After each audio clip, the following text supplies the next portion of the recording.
Raghav Mehta signed a final clearance without hesitation, believing the transfer was flawless, while Anil Deshpande logged the train's departure as routine, and Shreya Kulkarni confirmed the container weights with a single glance. None of them knowing that by the time the train reached its destination, 342 Indian rupees crore would already be gone without a seal broken or a signal missed. The night the money moved, nothing felt unusual to the people watching the tracks. A long, gray Indian Railways train eased out of the secured yard under dim floodlights, its wheels clicking softly as it gathered speed. Inside, several armored containers were bundles of freshly printed currency, packed tightly and sealed under strict Reserve Bank procedures. These notes were not old or damaged cash, but new money meant to restock regional banks before the next business cycle. The transfer had been planned weeks in advance, approved through layers of paperwork, and marked as routine. To everyone involved, this was just another financial movement in a system that handled billions every day. The train followed a familiar route through small towns and open countryside. Signals turned green on schedule, station logs were signed, and the convoy passed through checkpoints without delay. Security personnel remained calm, noting nothing out of place. There were no sudden halts, no unexplained slowdowns, and no changes in speed. The containers sat silently, their steel walls hiding a fortune that could reshape lives if it fell into the wrong hands. The silence of the journey made the operation feel safe, almost invisible. As the hours passed, the train slipped deeper into the night. Fog rolled across the tracks in some regions, blurring visibility but not disrupting movement. Control rooms monitored progress from a distance, trusting instruments and reports. Every detail matched the plan exactly. The weight readings logged before departure were accepted without question, and the seals were checked only visually. No one imagined that something so massive could disappear during such a control process. By the time dawn approached, the train was already nearing its destination. The transfer appeared flawless, another successful link in India's. The discovery came quietly, without alarms or panic, which made it even more unsettling. When the armored containers were moved into the secured unloading area, officials followed the usual checklist. Seals were inspected, serial numbers matched the documents, and nothing appeared disturbed. At first glance, the transfer seemed successful. It was only during the final verification that a junior officer noticed something unusual. The recorded weight of one container was lower than expected, not by a small margin, but enough to raise concern. A second weighing confirmed the same result. The containers were opened under strict supervision. Inside, the bundles of currency were neatly stacked, exactly as they should have been. But entire sections were missing. The gaps were clean and orderly, as if the money had been removed carefully, not grabbed in haste. There was no torn packaging, no broken seals, and no sign of forced entry. The scene did not resemble a robbery. It looked more like a controlled adjustment, done with confidence and time. As the count continued, the scale of the loss became clear. 342 Indian rupees crore was gone. The figure stunned everyone present. Such an amount could not vanish by accident or error. Yet there was no visible crime scene to explain it. The containers showed no damage, and the outer locks remained untouched. Even the security logs offered no warning. Every checkpoint had reported normal conditions. Officials double-checked the paperwork, suspecting a clerical mistake. But the serial ranges matched the missing bundles perfectly. The loss was real, precise, and deliberate. What disturbed investigators most was not just the money's disappearance, but the method. Whoever removed the cash had done so without triggering any system, without leaving behind confusion or mess. By the end of the day, word of the missing funds spread quietly through official channels. Investigators began by treating the train itself as the main suspect. Every kilometer of the journey was reconstructed using logs, signals, and digital records. The train's departure time matched official schedules, and its arrival showed no delays. Speed data confirmed smooth movement throughout the night. There were no emergency brakes, no unexplained pauses, and no diversions from the assigned route. According to the system, The train behaved exactly as it should have, which only deepened the confusion. CCTV footage from major stations was reviewed carefully. The train appeared briefly on screens as it passed through platforms, its containers sealed and undisturbed. No unauthorized personnel were seen approaching the cargo cars. Trackside cameras showed nothing beyond darkness and motion. Even satellite tracking failed to reveal anything suspicious. The journey looked clean, uneventful, and ordinary from every angle. Attention then turned to the guards assigned to the cargo. Their statements were consistent and matched the recorded data. None reported hearing unusual sounds or feeling vibrations that suggested interference. The armored containers were positioned in a way that limited access during movement, making any direct tampering seem impossible. The idea that such a large amount of money could be removed without stopping the train challenged all known security assumptions. The most troubling conclusion emerged during timeline analysis. The loss could not have happened at the origin point, where checks were strict and supervised. It also could not have happened at the destination, where the containers were still sealed. That left only one window, somewhere in between while the train was in motion. This theory raised more questions than answers. How could anyone access sealed vaults on a moving train? How could they remove such weight without detection? The focus shifted from movement to method. If the train itself showed no weakness, then the containers had to hold the answer. Forensic teams examined every surface under control conditions. At first, the vaults looked untouched, their steel frames solid and unmarked. But under specialized lighting, tiny inconsistencies appeared near the locking mechanisms. These were not scratches made by force, but subtle impressions that suggested careful handling by trained hands. The marks were so faint that routine inspections would never have noticed them.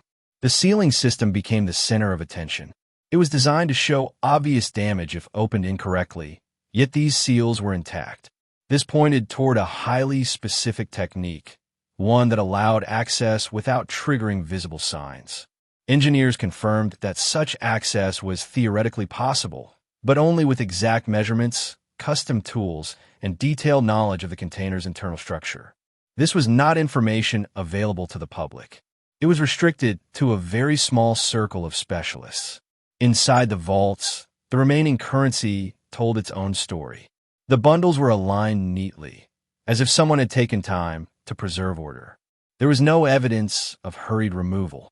The missing sections were evenly distributed, suggesting the weight was reduced in a controlled way to avoid sudden imbalance. This level of care ruled out opportunistic theft. It pointed instead to a planned operation that valued precision over speed. No fingerprints were found. No fibers, oils, or foreign materials were recovered. The containers were almost too clean, as if they had been wiped down intentionally. Even the air filters showed no disturbance. Every usual forensic clue was absent, leaving behind a strange emptiness where evidence should have been. By the end of the analysis, investigators faced a chilling conclusion. The crime had not, with no clear physical trail, investigators turned toward the money itself. Every bundle removed from the containers had been recorded by serial number ranges, a system meant to prevent exactly this kind of disappearance. Analysts began tracking these numbers across banking networks, exchange counters, and financial reports. For weeks, nothing surfaced. It was as if the missing currency had dissolved into thin air. This absence suggested that the stolen money was being held back deliberately, waiting for the right moment to re-enter circulation. The first signs appeared slowly and far apart. Small amounts matching the serial ranges showed up in distant cities, exchanged through informal cash-based markets. The values were low enough to avoid attention, but consistent enough to confirm a pattern. The money was not moving through banks or large transactions. Instead, it was being released in fragments, spread across regions that had no obvious connection to the railway route. This careful distribution revealed a sophisticated laundering strategy.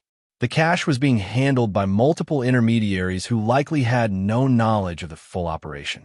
Each person moved a limited amount, reducing risk and visibility. There was no single point where the money could be traced back to its source.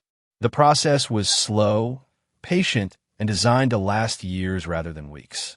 Investigators mapped the flow and noticed something unusual. The money appeared only in areas where cash circulation was high and oversight was low. Festivals, local markets, and seasonal trade zones became quiet entry points. The stolen funds blended into everyday transactions, losing their identity with each exchange. As the months passed, the trickle continued. The absence of large recoveries frustrated authorities, but it also confirmed the theory behind the heist.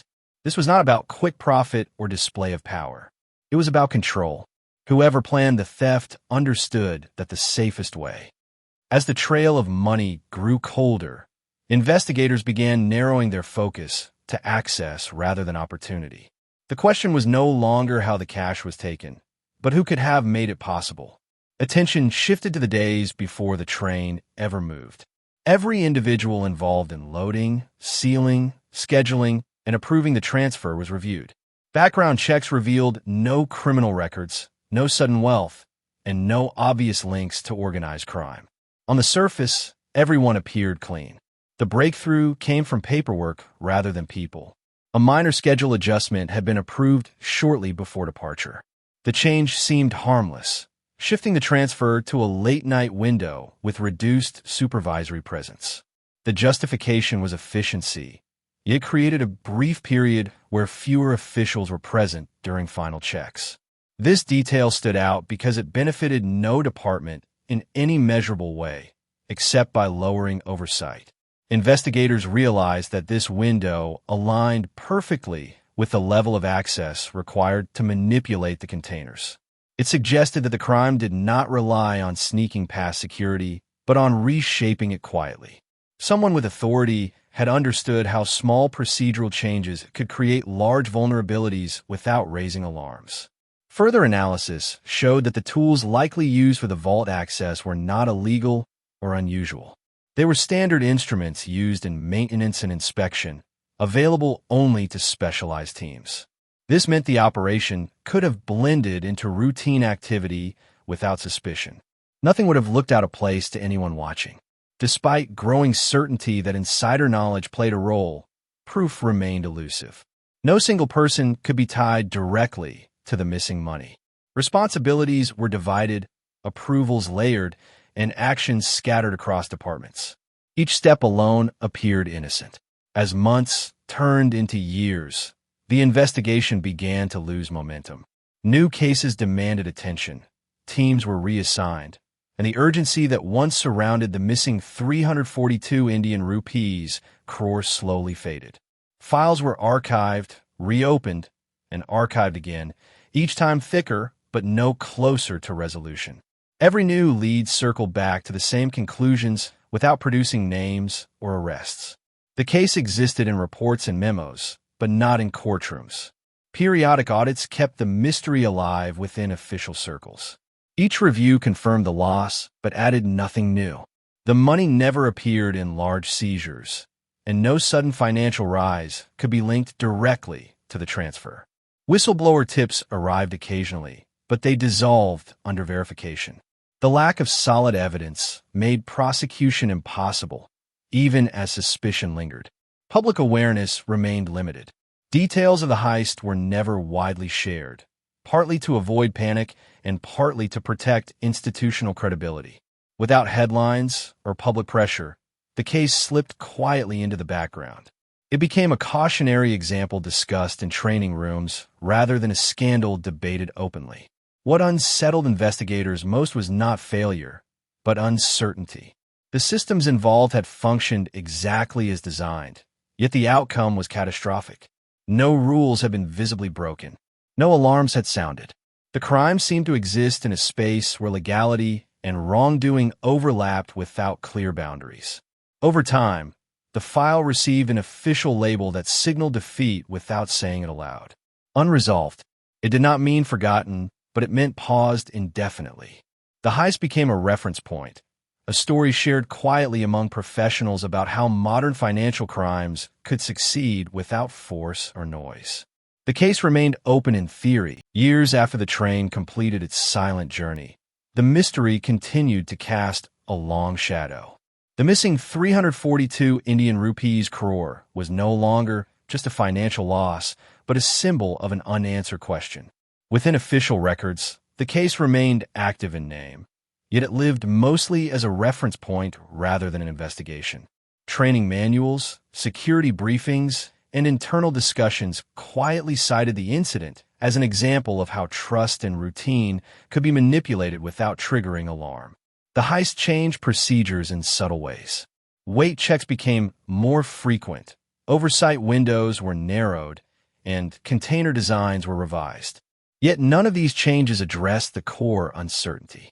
No one could say with confidence where the crime truly occurred. The train had moved exactly as scheduled.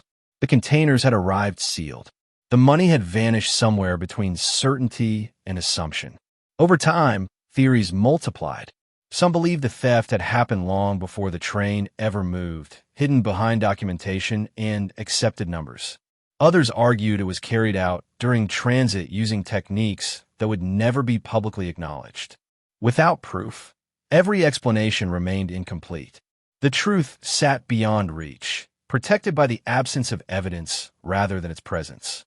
What made the case endure was its quiet nature. There was no dramatic confrontation, no final arrest, and no recovered fortune. The heist succeeded by blending into normal operations, leaving behind no moment that could be pointed to as the crime itself. This absence became its most unsettling feature.